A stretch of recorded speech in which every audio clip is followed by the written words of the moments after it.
all your muscle cells that are wiggling right now.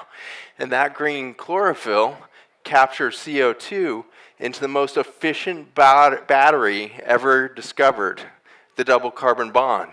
It stores sunlight between two carbons. Those two carbons continue to be inspired to lengthen into carbohydrates, sugars, or fatty acids. And so the sugars and the fats that occur in those leaves or any green plant, or in fact any microorganism environment of our soil system, is the most intense battery system ever programmed in the universe. And it's very intriguing because we're starting to untangle in this story of green trees and carbon the very meaning of life. The sun, a star, is the brightest thing that happens in physics. It's a nuclear fission fusion event. And that bright star, a beacon that can be seen hundreds of thousands of light years away, is the brightest thing that physics can do. And what we find out is that when I consume those carbohydrates and fatty acids from the green plants that I would go and eat for dinner, I then derive the sunlight back out of the carbon structure. I release the battery and the light energy from that in the mitochondria that live in me. The mitochondria are small microbes that live in me, direct cousins to the microbes that live in the green plant to store the sunlight.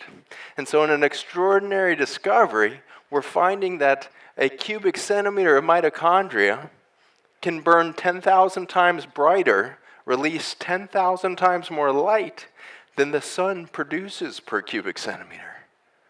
So what is life? Life is a 10,000-fold concentration of physics. Biology is 10,000 times brighter than stars. The first life that achieved this were the microbes, bacteria, fungi in the soil systems. Each bacteria is about 1,000 times brighter because it uses fermentation to do this. It doesn't have mitochondria. The advent of the mitochondria was that 10x jump to the 10,000 times that brightness that allowed multicellular life to occur. And so as we start to consider the source of life on the planet, it has to be energetic. And the energy that drives this planet is actually the CO2 reservoir in the atmosphere. And yet we have 80,000 people here joined together in a narrative that says that CO2 is poisoning our planet and creating climate change. This is what's happened universally in science as we have failed to understand the role of biology on a planet that is a living organism because we started using metrics that were measuring chemistry. You cannot fix biology with chemistry. And so when we see CO2 going up in the atmosphere, there's a tendency for us to think, well, we're just making too much carbon. We're making too much CO2 through fossil fuels, etc. But really what's happening is the CO2 in the atmosphere is the future battery for life on the planet. It's impossible that CO2 is our own problem because it's the source of life. It's the source of energy that makes life possible, burning 10,000 times brighter for that double carbon bond. And so what's the deal with the CO2 in the atmosphere? What is it actually showing us? If that's not the problem, what is the issue? Well, it turns out my background as a medical doctor have studied very extensively very similar condition in humans. And it happens to have an accumulation of CO2 rising in the bloodstream over time. And at no point have we decided that the CO2 is the crisis with that problem. The condition is called emphysema. And when you lose the lung tissue's surface area, you can no longer exchange the CO2 across the compartments, and you get too much CO2 in the bloodstream, not enough at the cellular level. You cannot exchange properly, and you get this rise in CO2. But at no point do we, as doctors, stop and say, my God, this patient has CO2 overdose. It's understood that it's the failure of the lungs that are making that happen. And so it was a weird political, scientific pseudoscience that evolved to convince us that we didn't have emphysema on the planet, we just had a CO2 poisoning. We have emphysema on this planet, and the surface of the lung that has died is the soil itself. The soil holds 10 gigatons of carbon annually in its living system. We produce about 40 gigatons. 10,000 gigaton reservoir, and we produce 40. Human production of CO2 is a drop in the bucket compared to the carbon cycle of all of life on Earth. The amount of leaves that drop off our trees and rot in the winter, that's more carbon than we will produce as humans. But that cycle is actually how life happens. It's the death and rebirth of that carbon cycle that allows life to iterate into more and more complex systems, more and more energetic with every iteration. And so what we have on this planet right now is a biologic collapse, not a chemistry problem. We don't have climate change, we have biologic collapse. And if we stop collapsing the biology, then the Earth is going to take a breath, because it turns out that these lungs of the Earth can recover in a single season. And so our nonprofit, Farmers Footprint, has been working with many others across the world to accelerate the adoption of farmers shifting out of chemical management of soil to a biologic management of soil. And when they emphasize biologic processes of respirating carbon through the soil, their bottom line goes up 5x in a couple years, which is interesting. But more importantly, their carbon energetic exchange rapidly increases, and the plants they grow become disease resistant. No need for the herbicides or pesticides. There's no invasive weeds, and there are no insects that are threatening a healthy plant. And so really what we need to start to shift to in this global narrative of crisis is to come to understand that we are wiping out biology, not overdosing on chemistry. The irony of this situation is that the very thing that's killing the biology is chemistry. And this chemistry is an unnatural contribution from human chemical industries that has poured herbicides and pesticides onto this planet at an extraordinary rate. We're currently using 4 billion pounds of just one of those herbicides, glyphosate, into our soil and water systems annually. We only have 8 billion people on the planet, and so how is it that every person is demanding half a pound of glyphosate per year to keep their food system going?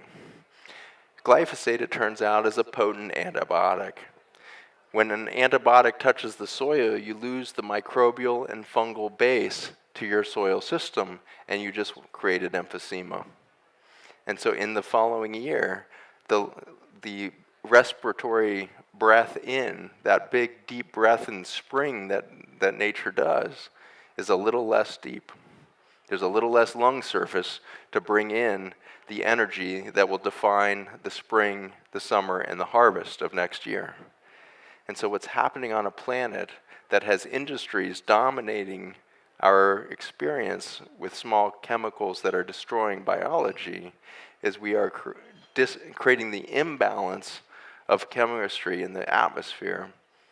That imbalance in the atmosphere can never correct the biology. And this is extremely concerning to me because we've created a system here at COP where every year governments and peoples pledge more money to carbon offsets, to carbon trading. It's now estimated, I think, around $40 trillion have been pledged through this organization. $40 trillion have been pledged by 2050 to this carbon crisis. It's an extraordinary number that suggests that it's not actually trying to solve anything, because we have found that it's actually cheaper to run agricultural systems without the chemicals. So there's no need for the $40 trillion to heal the lungs. There's a need for a shift in the metrics by which we measure our crisis. We're going to stop measuring the CO2 in the atmosphere as the problem, And we might start measuring it as a prognosis for the lungs that we now trust our farmers to manage. And so this is the transition we must make. We need a change in the storytelling to help the world understand we don't have a chemistry problem. We have a collapse of biology. This isn't climate change or global warming. This is the death of the lungs of a planet that's getting ready to breathe deep again. Every time there's been a great extinction, there is an explosion of life that follows it. At that last great extinction, we went from dinosaurs to birds, mammals. We went from palms and ferns to deciduous trees and wildflowers. Explosion of creativity comes out of death when nature is biologic. If nature was just a chemistry equation, then there would be no need to describe extinctions or rebirths, because everything would just be curves of how many salts are reacting on the surface of the planet, how many minerals are in the stew of salt water on the planet. But life does occur, and it iterates for more and more intelligence and more beauty every time. And it's intriguing to think that for all of our short-sightedness as peoples, in all of our efforts to chase the convenience of fossil fuels, both for our transportation industry, our food industries, our pharmaceutical industries, goes on and on, we have spent the last 150 years pumping fossil carbon resources out of the ground, and all of you working your energy systems, cars, etc., have put that up in the atmosphere. When we stop destroying soil systems globally, the next breath the Earth takes could be the most extreme explosion of energy or metabolism that biology has ever taken on the planet, because all of that release of those deep aquifers of carbon are now accessible to the trees behind me. And so through a weird way, it starts to look like nature planned us, as perhaps she's allowed for every other extinction to occur. Every 50 million to 150 million years, another extinction event has happened on this planet. And those extinction events, again, have exploded the intelligence, beauty, and biodiversity of this planet. And I believe she is prepared to do the most extreme version of this that she's done in at least 3 billion years. 3 billion years ago was the advent of that mitochondria, and we had the burst into the first multicellular organisms. What happens to our biology as our old human version goes extinct? When our biology, part of an Earth that takes the deepest breath, has more energy than it's ever had available to it, what will our genome express? I believe we do have a new humanity about to birth. I don't know if it will look human, but I know it will have much of our genetics, and will certainly be the result of our behavior. We are the existential threat to the planet. We are that extinction event unfolding, which means that we can also be part of the game afterwards if we choose to stay and play. So I'm intrigued about the next steps. My third subspecialty in medicine was hospice and palliative care. I was admitting 80 patients a week to die. And when you're around death that much, you are blessed to find out that there is nothing to fear at the end of what we call life.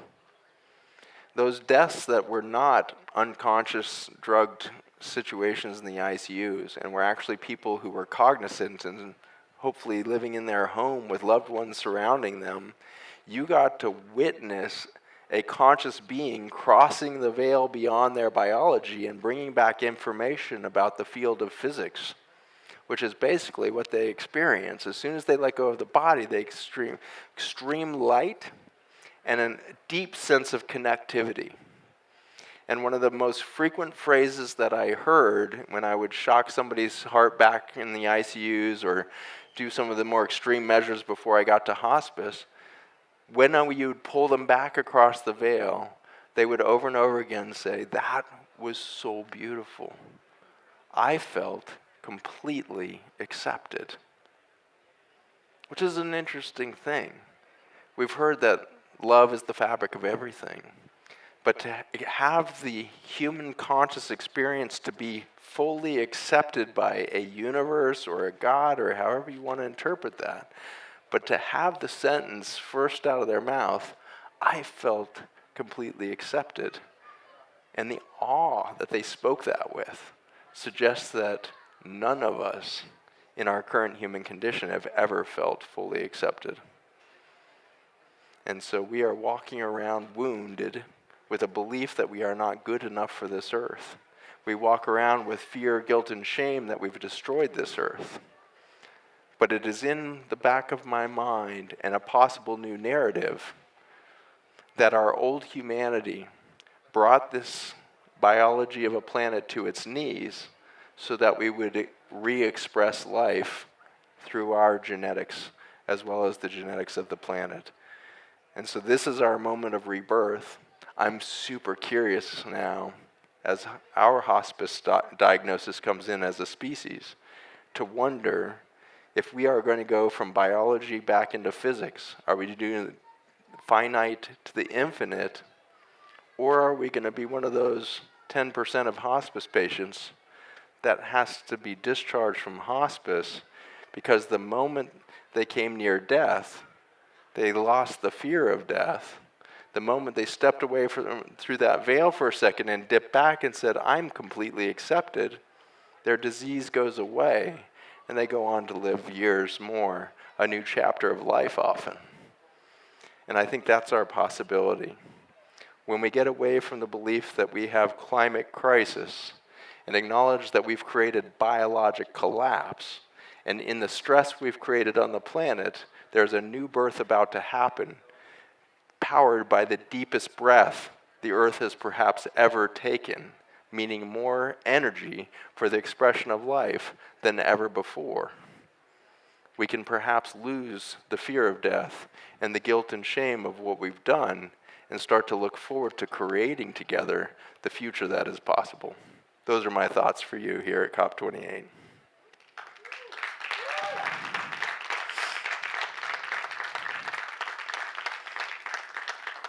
I think we have a moment for questions. Hello. No, I think quite to the contrary. You might have left us speechless, Zach, there. Thank you very much for your words, quite inspiring. I just got caught early on about your vivid description of the difference between chemical systems and biological systems. We've been hearing a lot about carbon credits, of course, but we are starting to hear about something like a biodiversity credit that might take its place. Do you have any thoughts on that kind of scheme? Yeah, I think biodiversity is going to be a good step forward, but it's still not quite the point, in the sense that what we're really going to want to study in the future is the metabolism of everything. And so metabolism of soil can now be measured. And it's a step beyond biodiversity to not just say what is the genetics in the soil, but what is the actual life force of the soil. And that's going to be pretty important because we can fake chemistry of soil pretty easily. If you're measuring carbon in soil, it's pretty easy to get an external source of carbon in there and then get a carbon credit. Start measuring genetics, you can actually find a lot of soil systems around the world that have deep reserves of genetics. Unfortunately, that genetics is not in a living state. A lot of it's in spore state because the soil is so damaged. The genetics are there, but the life force is not there due to the chemical poisoning of those systems. And so the bacteria, fungi go into this deep storage state to resist that. And so there is going to be a way for us to kind of fake the biodiversity in the sense that it's still not measuring the active capacity for that carbon cycle to occur. And so I think that's where we're going to move to, is metabolics rather than genomics. And that metabolics is going to get us back to what is life. Life is the difference between physics and chemistry and biology. And for that, I think a good example of what we need to say, because it's maybe easy to hear that talk and think, well, maybe it's okay if we're drilling for oil and all the rest. I think that carbon energy is the future of the planet. Lithium batteries are not the future of energy. Lithium has absolutely no biologic cycle on this planet. So right now we're digging up rainforests to dig lithium mines for batteries that are very poor in storing energy. A lithium battery, like any other nickel, cadmium, or any of these batteries, lose energy as soon as you charge them. And so they're very inefficient. So we're going to move to carbon batteries. We're going to move to carbon cycle energies. One of my companies, Resource Dynamics, is one of the many companies now working on closed carbon cycles where we can use farm waste for your biofuel to replace the need for fossil fuels. And what I'm really eager for you guys to know is that the carbon credits are currently being used to hide one of the most devastating events that could possibly occur in Africa right now, which is off the coast by Shell, who is wanting to do sonographic mapping for research and exploration of new oil wells off the coast. And there's been many efforts. Natural Justice a year ago managed to stop this practice. They were about to do it a year ago. Big court case won by Natural Justice, and was able to stop that with a large component of indigenous voice and indigenous voice in the judge of the decision. And now here we are a year later, and they're about to start sound wave testing again. So as hard as people are working to give that voice to nature, this last talk that we just heard was around the rights of nature. I think there's a bit of a crisis that we're in with trying to default to rights of nature, because the practice of rights of nature is giving human rights to nature in a system that has no human rights. And so it disempowers nature when we start saying, well, you'll have the same rights of humans. Well, that's really bad scenario. And so we need to move the opposite direction, where humans are given natural rights. And so we just launched the Institute of Natural Law with the intention of bringing to the awareness that there's actual natural law that rules biology of humans.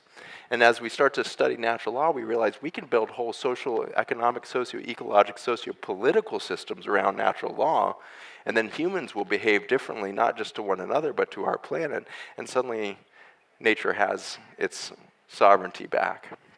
And so this is the reversal that we need to do again and again. Carbon credits hiding biologic devastation of ocean systems in the next 4 to 6 weeks off the coast of Africa, affecting hundreds of kilometers of South Africa and thousands of kilometers going further up that east coast. And so if you have any hands in Africa, please reach out to your lawmakers and protest this moment before we wipe out the hearing of all of the mammals along that coast for hundreds of kilometers off that beach. And so we are going to wipe out the hearing of dolphins, whales, all of this in the name of searching for new oil with absolutely no penalty, because we were just measuring the carbon contribution of some future oil. And so these are the problems that we have when we start to create abstract metrics and start to have a PR campaign for our crises that has nothing to do with the root cause of the problem.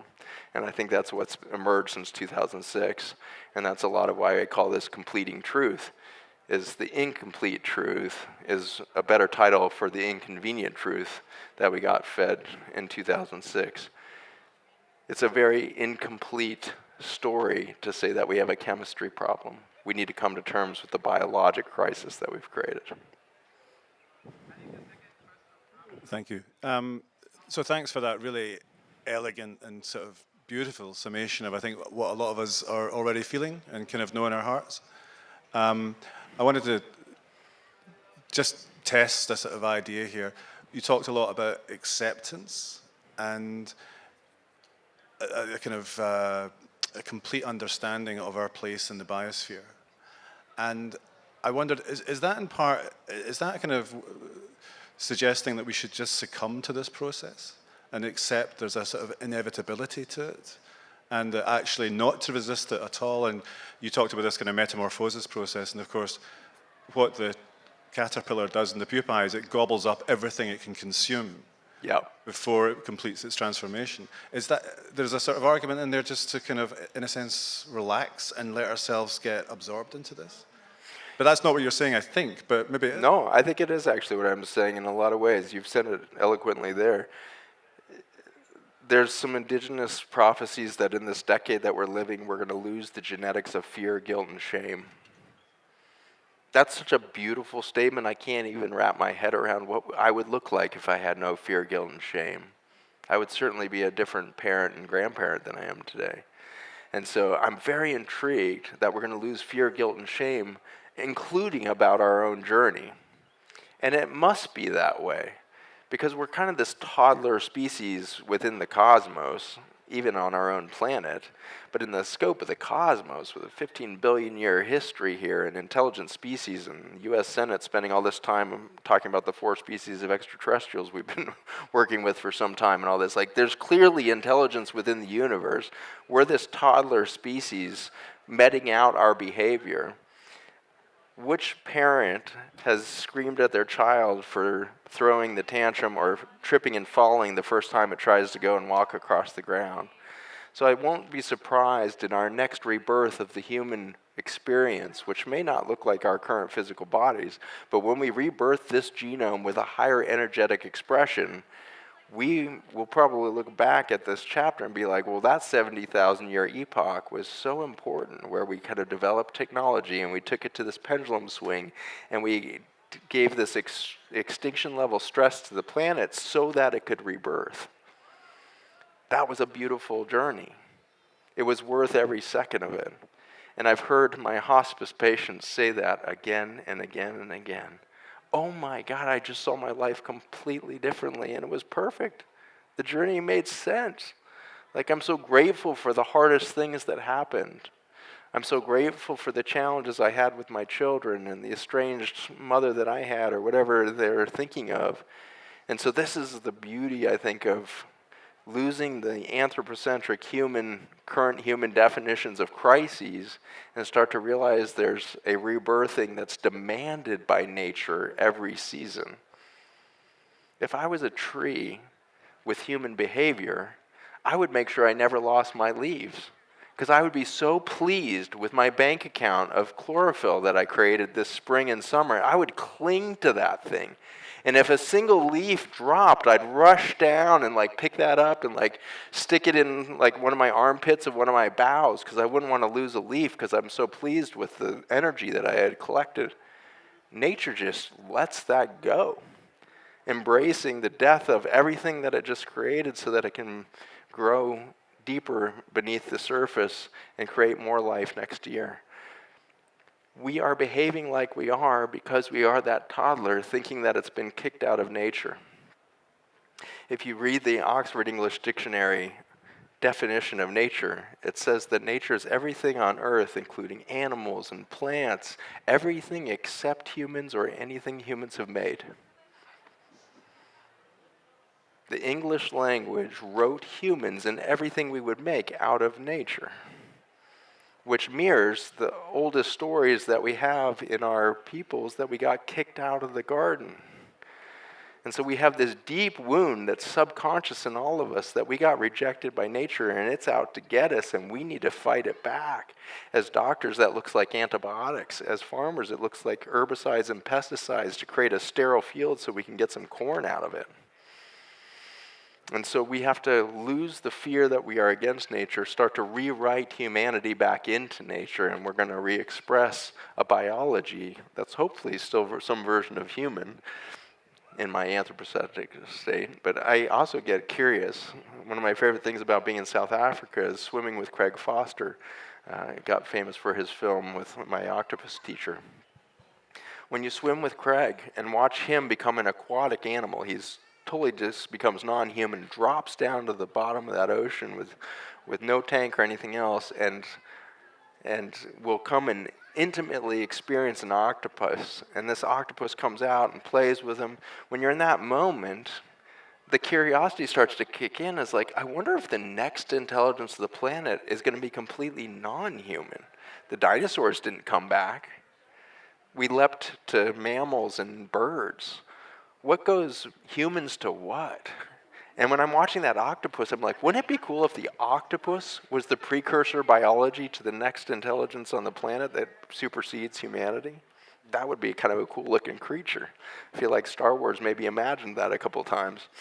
And so I'm very intrigued that we lose the fear, guilt, and shame and start to allow nature to express itself through us, which is what she's been doing the whole time. Even our journey is the expression of nature through us. That's mysterious. Thank you.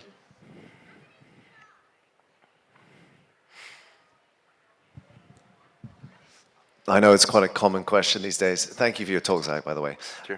What's your take on AI? Is it the next expression of humanness, or is it our support system, or is it going to be the end of humanity as we know it? Oh, it's totally up to us. I think there's some really obvious ways that it can be helpful. I think we could lose the word artificial there. I did a 3-hour podcast with the minimalists in Los Angeles recently on this concept of looking at the microbiome and how it actually creates intelligence within our neurologic system. We now know there's no such thing as human intelligence. The experience of having an intelligent thought as a human is directly related to the number of microbes within your colon. We now find out that humans were not designed by our brain size or anything like that. We were designed by our colon that suddenly had a leap in its biologic capacity to hold more biodiversity than any other colon in any other mammal or any other species on the planet. In fact, in recent genomic studies, we're starting to realize that the human colon has more biodiversity per cubic centimeter than any other system in nature. Coral reefs, rainforests, soil systems, nothing competes with the colon. That colon has billions of neurons that pierce that lining. We didn't used to think that was true. We thought that the nerves hid behind the blood-brain barrier and were highly protected.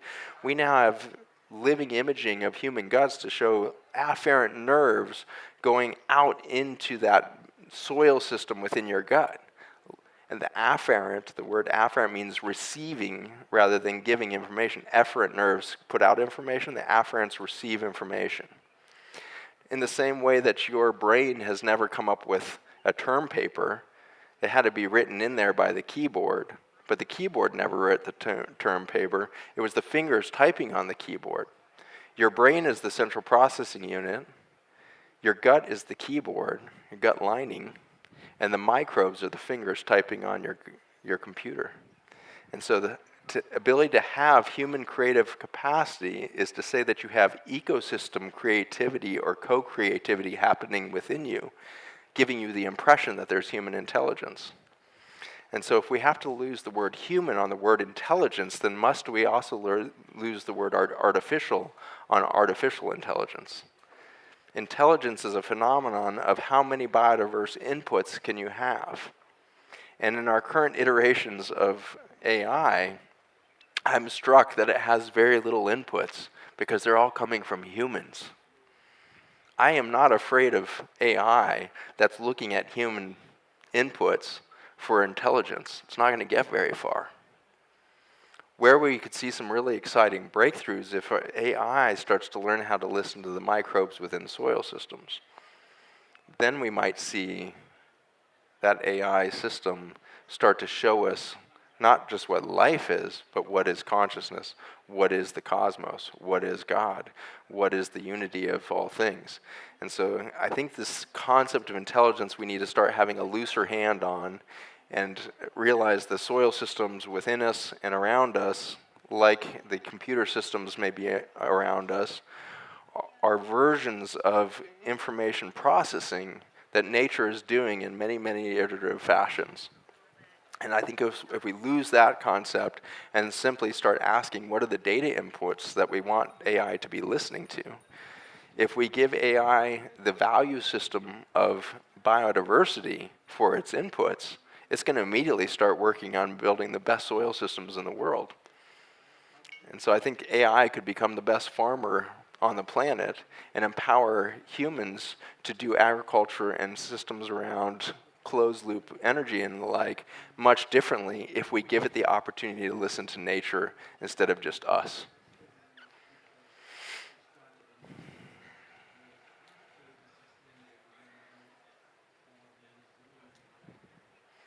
All right. One there.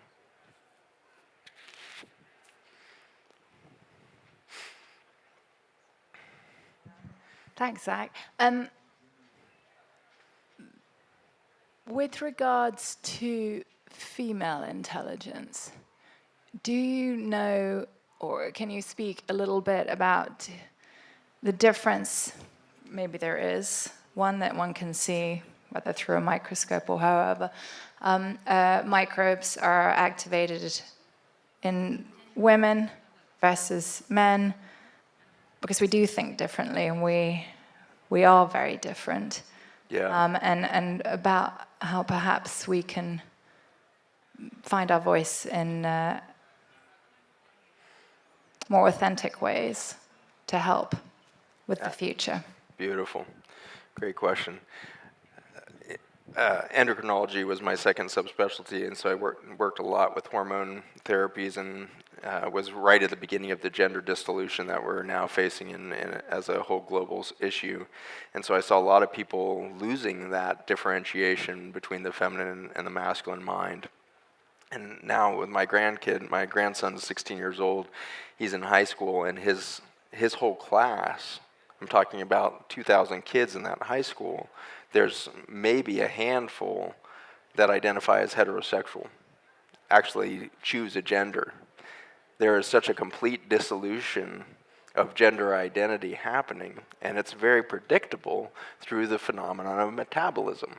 When you decrease the energy within a species, the first thing that happens is it develops obesity. When you take away the mitochondrial metabolism within a human and we keep putting food in our mouth, all of those calories just back up and have to be stored in fat because it can't be turned into light energy. Obesity is the beginning of the dimming of the lights of an organism. Type 2 diabetes and insulin resistance is the next thing that occurs.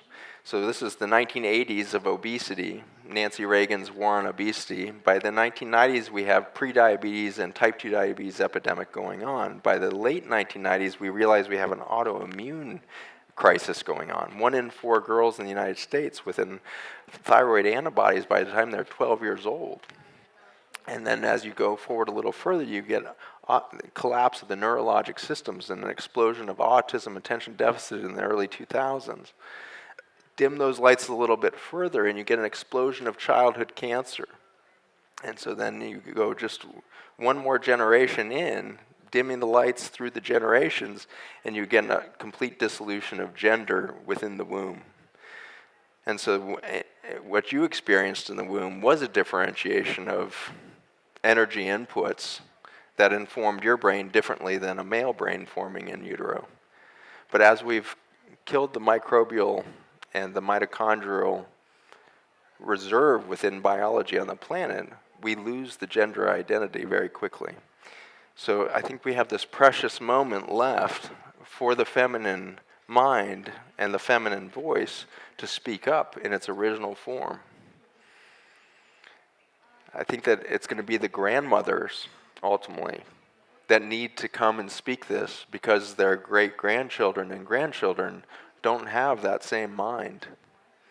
And so we are going to have to, if we are going to hear the feminine voice, plug back into our elders, which is a forgotten resource within our current society.